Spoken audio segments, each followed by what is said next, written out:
দক্ষিণ চব্বিশ পরগনার মগরাহাট পশ্চিম বিধানসভায় অভিষেক বন্দ্যোপাধ্যায়ের টি শার্ট আর মুখোশ ভোট প্রচার যেন রূপ নিল উৎসবে।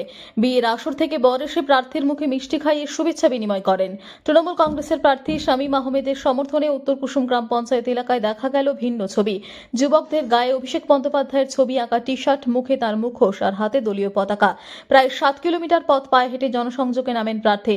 পথে পথে সাধারণ মানুষের সঙ্গে কথা বলেন, তাদের সমস্যা শোনেন, সমাধানের আশ্বাস দেন। তবে পুরো কর্মসূচির মূল আকর্ষণ হয়ে ওঠে যুব সমাজের স্বতঃস্ফূর্ত অংশগ্রহণ। ছোট থেকে বড় সব বয়সের মানুষই অভিষেক বন্দ্যোপাধ্যায়ের মুখোশ পরে প্রচারে অংশ নেন। বিয়ের আসর থেকে বর এসে প্রার্থীকে মিষ্টি খাইয়ে শুভেচ্ছা বিনিময় করেন। প্রার্থীর দাবি, অভিষেক বন্দ্যোপাধ্যায়ের কাজ, নিষ্ঠা, উন্নয়নের বার্তা যুব সমাজের মনে গভীর প্রভাব ফেলেছে। তাই তার প্রতি আবেগ থেকেই এমন দৃশ্য দেখা যাচ্ছে। স্থানীয়দের কথা, এই ধরনের অভিনব প্রচার ভোটের পরিবেশকে আরও উৎসবমুখর করে তুলেছে।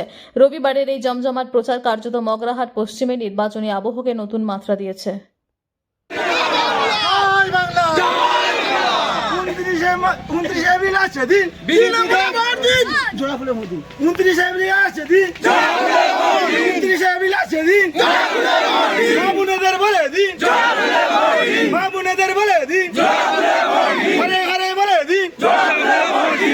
জয় বাংলা, জয় বাংলা।